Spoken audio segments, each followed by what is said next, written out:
আসসালামু আলাইকুম। গুরুত্বপূর্ণ একটা তথ্য প্রকাশ করেছেন বা বক্তব্য দিয়েছেন। সেটা হচ্ছে গুমে সেনা সদস্যদের সংশ্লিষ্টতা থাকলে ব্যবস্থা নেওয়া হবে সেনা সদর।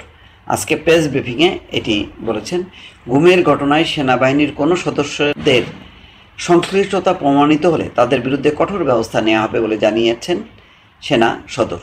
সেনা সদরের কর্মকর্তা বলছেন, সেনাবাহিনীতে থাকা সদস্যদের মধ্যে যারা বিভিন্ন সংস্থার ডেপুটেশনে কর্মরত তাদের কয়েকজনের বিরুদ্ধে গুমের অভিযোগ উঠেছে। বিষয়টি তদন্তাধীন রয়েছে বলে জানালেন মিলিটারি অপারেশনস ডিরেক্টরেটের স্টাফ কর্নেল মোহাম্মদ শফিকুল ইসলাম। বৃহস্পতিবার দুপুরে ঢাকা সেনানিবাসের অফিসার্স মেসে আয়োজিত এক প্রেস ব্রিফিংয়ে এসব কথা বলেন তিনি। সংবাদ সম্মেলনে তিনি আইনশৃঙ্খলা পরিস্থিতি সহ সব বিষয়ে কথা বলছেন যে সেনাবাহিনীর সদস্যদের ডেপুটেশনে পাঠালে তারা সেনাবাহিনীর নিয়ন্ত্রণে থাকে না। অভিযোগ উঠেছে কয়েকজন সদস্য গুমের সঙ্গে জড়িত। তদন্তে যদি সেটা প্রমাণিত হয় তাহলে তাদের বিরুদ্ধে সেনাবাহিনীর যথাযথ ব্যবস্থা নেওয়া হবে। ভুক্তভোগী পরিবারের উদ্দেশ্যে তিনি বলেন, যদি কেউ নিজের নিরাপত্তা নিয়ে সেনাবাহিনীর কাছে সহযোগিতা চান তাহলে আমরা যথাযথভাবে সহযোগিতা করব। তো যাই হোক, এটা একটা বহুল আলোচিত বিষয়।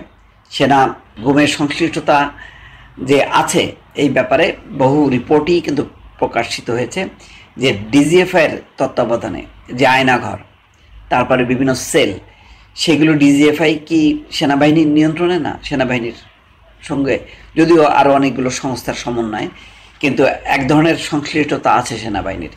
এবং সেনার সদস্য অনেকেই, যেমন জেনারেল জিয়াউল আহসান, তাকে গ্রেপ্তার করা হয়েছে সেই আড়িপাতার মূল কেন্দ্রে, এবং তার সংশ্লিষ্টতা আছে।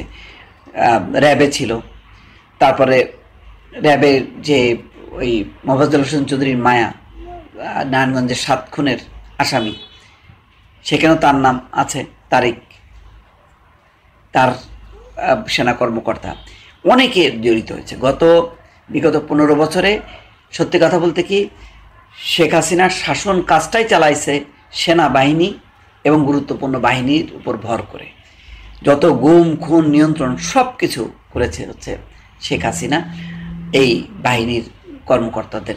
এখানে অনেকে বাধ্য হয়েছেন, অনেকে অতি উৎসাহী হয়ে যুক্ত হয়েছেন। যেমন কেম নুরুল হুদা, তিনি বলেছেন সাইফুল আবেদিন, তখন যে 2018-র ডিজিএফআইয়ের প্রধান ছিলেন সাইফুল আবেদিন, তিনি এনএসআইয়ের প্রধান জোভায়ের, তিনিও মেজর জেনারেল। তো দুইজন এখানেই দেখেন, নির্বাচন, রাজনৈতিক গুম খুন সব কিছুতেই সেনাবাহিনীকে ব্যবহার করেছে নির্মমভাবে। আমি নিজে সাক্ষী।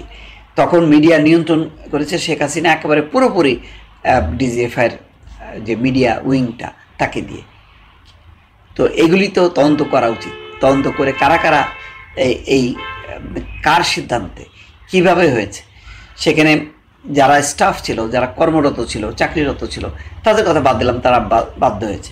কিন্তু এই যে সিদ্ধান্তগুলো এসে কোথা থেকে এবং কারা কারা ইমপ্লিমেন্ট করার জন্য সেগুলো মানে অতি উৎসাহী ছিল, সেগুলোকে চিহ্নিত করা দরকার। আর গুম তো যখন একেবারে গুম করা, হত্যাকাণ্ড সংঘটিত করা, এই কাজে নিঃসন্দেহে সেনাবাহিনীর অনেক কর্মকর্তা সদস্য জড়িত।